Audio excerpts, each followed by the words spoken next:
So the middle class are going to have less kids because they can't afford it due to the taxes. This dude is speaking out of his ass for the entire video. First of all, everybody qualifies for those universal programs. He's saying that, oh, these universal programs like dental care and pharma care and child care, middle class people don't have access to them.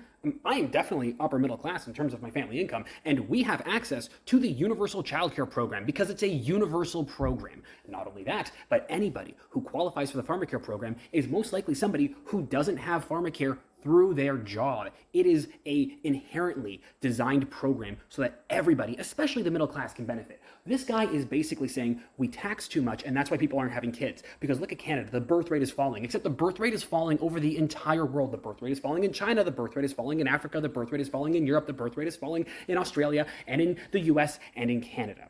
The birth rate falls when women feel empowered. The birth rate falls when women are educated. The birth rate falls when people have more money because people don't have to have 17 kids because we don't have to worry about all of them dying. This is a natural progression that the earth has been taking in highly developed nations for the last 150 years. This is nothing new. And we've seen what happens in countries where they do tax cuts for people who have multiple kids. We've seen what happens when you try to financially incentivize people into having kids. It actually doesn't raise the birth rate at all. It can temporarily raise the birth rate for about 2 to 7 years, where somebody who's maybe 32 says, I'm gonna have a kid now instead of waiting to 35, or somebody who's 25 says, I'm gonna have a kid now instead of waiting until 30 when I have more money, because those financial incentives move their timeline up. But it doesn't make them have more kids, and it doesn't incentivize people who weren't gonna have kids to have kids. If you follow me and you follow this dude, you can unfollow me, because this guy constantly talks out of his ass.